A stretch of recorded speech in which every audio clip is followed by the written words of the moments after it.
Welcome to Life Noggin. Have you ever sat down to do some work only to find that you just can't focus? You might try closing the door to your room to minimize distractions or put on some calming music or maybe even try the Pomodoro technique, but nothing really works. So why can't you focus? In this video, we're going to look at the science of attention and break down why focusing has become so difficult. Chapter 1.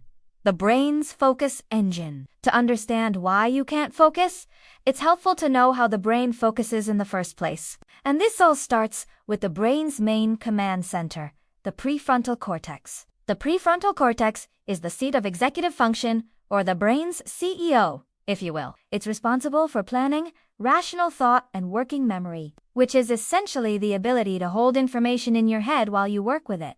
But the prefrontal cortex doesn't work alone. When you focus, it activates a network of other brain regions that are also involved in goal-directed behavior and attention. One of these regions is the parietal cortex, which helps select and prioritize relevant information. For example, when you're at a party with friends, the parietal cortex helps filter out the chatter of other conversations, so you can focus on your friend. Another important region is the thalamus, which acts like a gate, allowing or blocking sensory information from reaching the cortex. During a migraine, for example, the thalamus becomes overactive, bombarding the brain with pain signals and making it difficult to focus. Together, the prefrontal cortex and these other regions form a network that coordinates focused attention. But simply activating this network isn't enough to get your brain to focus. There needs to be something in it for your brain, some kind of reward. And this is where another important player comes in, the neurotransmitter dopamine. Put simply, dopamine is a chemical messenger that the brain uses to communicate between neurons. It plays a key role in motivation by signaling how important something is. Basically, it's like the brain's version of a like button. When you do something that feels good, like eating a delicious meal or scrolling through funny memes, the brain releases dopamine to signal that this activity is important and should be repeated.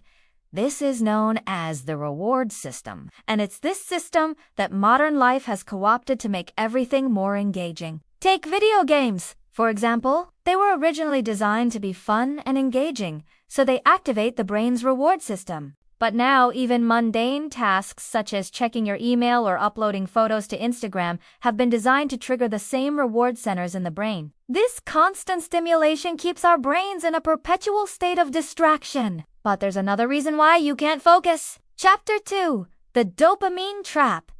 As we mentioned, dopamine is a neurotransmitter, a chemical messenger that carries signals between neurons in the brain. When you do something that feels good, like eating a piece of candy, neurons in the brain release dopamine to signal that this activity is important. Over time, the brain's reward system adapts to the things you do. If you constantly engage in activities that trigger the reward system, like playing video games or scrolling through social media, the system becomes less responsive. This means you need to do more and more of these activities to get the same hit of dopamine. This is called the dopamine trap. Now imagine trying to study for an exam. Studying isn't inherently rewarding, so it doesn't naturally activate the brain's reward system. However, we've learned to make studying more rewarding by giving ourselves small treats like a piece of candy after completing a study session. This works because the candy provides a hit of dopamine, which signals to the brain that studying is an important activity that should be repeated. However,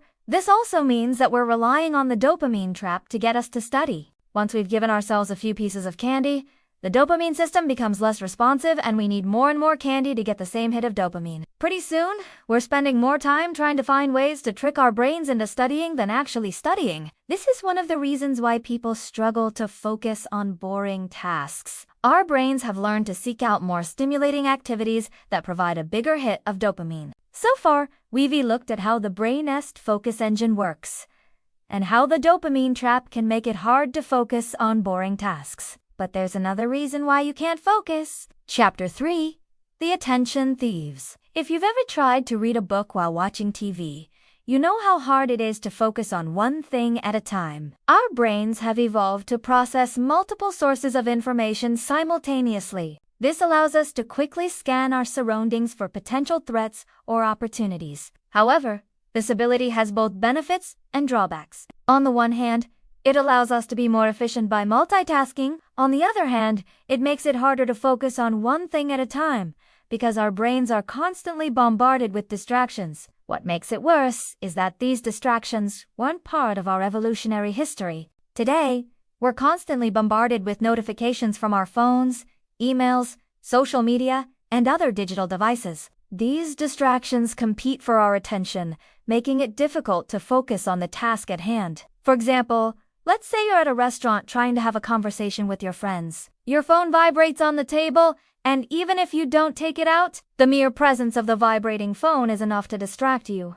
Your brain processes the vibration and registers it as potentially important, diverting your attention away from your friends and towards your phone. Even if you ignore the vibration and continue talking, your brain remains partially focused on the phone, reducing the overall quality of your attention and making it harder to fully engage in the conversation. Not only that, but research suggests that these distractions can actually change the way our brains process information. In a study published in the journal researchers found that even brief interruptions can impair cognitive performance and that the more frequent the interruptions, the greater the impairment. In other words, the constant stream of distractions we face today is actively making it harder for us to focus. We've looked at how the brain's focus engine works, how the dopamine trap can make it hard to focus on boring tasks, and how distractions can impair our cognitive performance. But now we want to empower you to fight back. Chapter 4.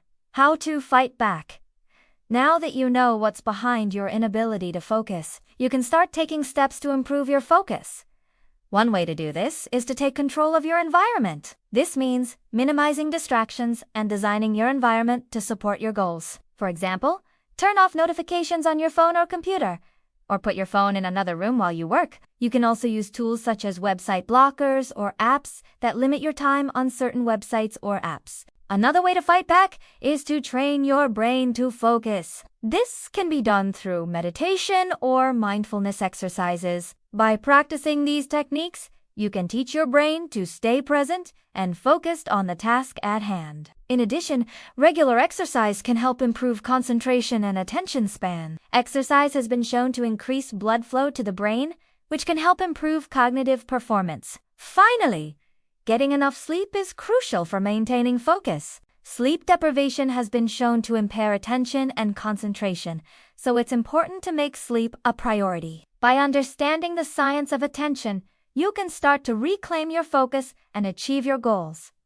You've got this! Do you think you'll be able to focus better after watching this video? Let us know in the comments below. We hope you enjoyed learning about the science of attention with us here at Life Noggin. Don't forget to keep on thinking.